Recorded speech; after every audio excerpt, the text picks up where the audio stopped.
Mundo sobre estratégia de guerra foi escrito por. Tem uma frase que ficou muito famosa, é muito repetida por líderes mundiais e por generais. Pareça fraco quando você estiver forte e forte quando você estiver fraco. Tá, e por que eu estou falando isso? Ontem, Alexandre de Moraes recebeu a Magnitsky.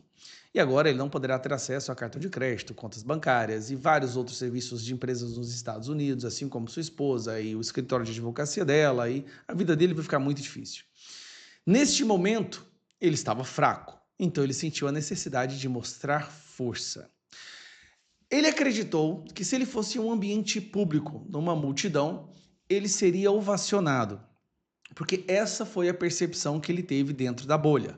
Lembre-se, essas pessoas, ministros do STF, eles reduziram a sua existência a uma bolha de puxa-sacos e se alimentam apenas de jornalistas da Rede Globo, como Danielas Limas, Miriam Leitão e Cantanhede. Então, dentro da bolha, eles acreditam que eles são celebrados pelo mundo inteiro, que o mundo os ama como os verdadeiros salvadores da democracia e do Estado democrático de direito. Então, o que ele pensou?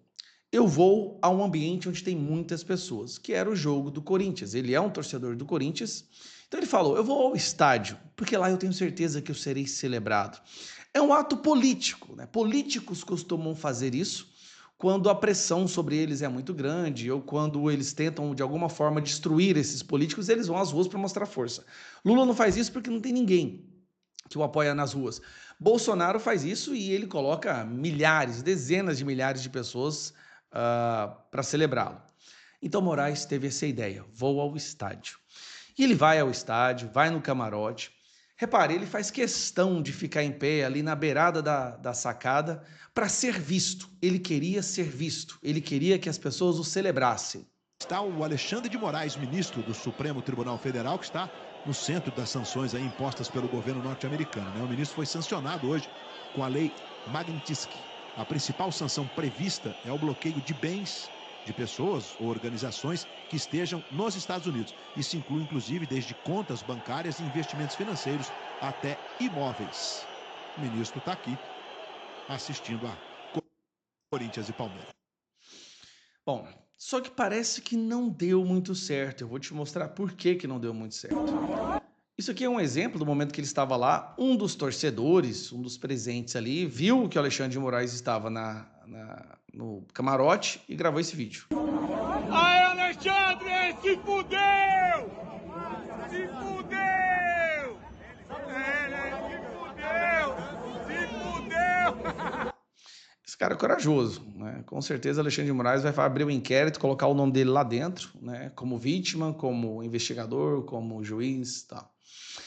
Só que parece que Alexandre de Moraes chega no estádio com aquela expectativa de ser celebrado. E aí ele percebe que a realidade não é a mesma dentro da sua bolha impermeável. E as pessoas começam a vaiar Alexandre de Moraes. Uma multidão começa a vaiar Alexandre de Moraes, como esse cara gravou. A reação do nosso excelentíssimo ministro Alexandre de Moraes, neste momento, foi essa aqui, ó. Essa foi a reação do Alexandre de Moraes. O homem que salvou a democracia do Brasil. O verdadeiro ditador do nosso país. Agora imagine se fosse Bolsonaro fazendo isso. Imagine se fosse Bolsonaro em um estádio levantando o dedo do meio para a população em geral, para todos que estavam ali. Temos que admitir, Alexandre de Moraes tem liberdade de expressão. Mas Moraes, liberdade de expressão não significa liberdade de agressão. Imagine se todas as pessoas que estavam ali sendo agredidas por esse dedo do meio, esse ato obsceno, se elas entrassem na justiça contra o senhor. Porque isso foi uma agressão. De acordo com a sua própria visão de mundo, não é minha interpretação, e eu discordo, inclusive, mas de acordo com a sua própria visão de mundo, e votos, e perseguição, inquéritos ilegais, ao fazer isso, você está agredindo ali milhares de pessoas. E se essas milhares de pessoas se sentissem ofendidas o bastante, agredidas, e entrassem contra o senhor na justiça? Foi tão ridículo que saiu até mesmo no Estadão. Olha a situação que o Brasil se encontra agora. Nós temos um ministro do STF que vai a um ambiente lotado de pessoas para dar o dedo do meio para aqueles que o vaiaram. Eu lembro de um voto do Alexandre de Moraes, onde ele dizia: se você não quer ser criticado, não entre na vida pública. Como ele tem agido como um político nos últimos 6 anos, mais do que como um técnico legal da Constituição, então ele está agora sofrendo consequências políticas da rejeição. Pergunta é: ele vai colocar todos que o vaiaram em algum inquérito, mandar a Polícia Federal na casa dessas pessoas, ou essas pessoas têm também o direito de processá-lo, pedir uma indenização por ele ter agredido essas pessoas com esse dedo do meio? Esse aqui, ó, é o ministro da Suprema Corte Brasileira que acabou com a democracia no Brasil. E essa é a reação que ele faz quando as pessoas demonstram a rejeição, a indignação por estarem vendo a nossa democracia ser corrompida.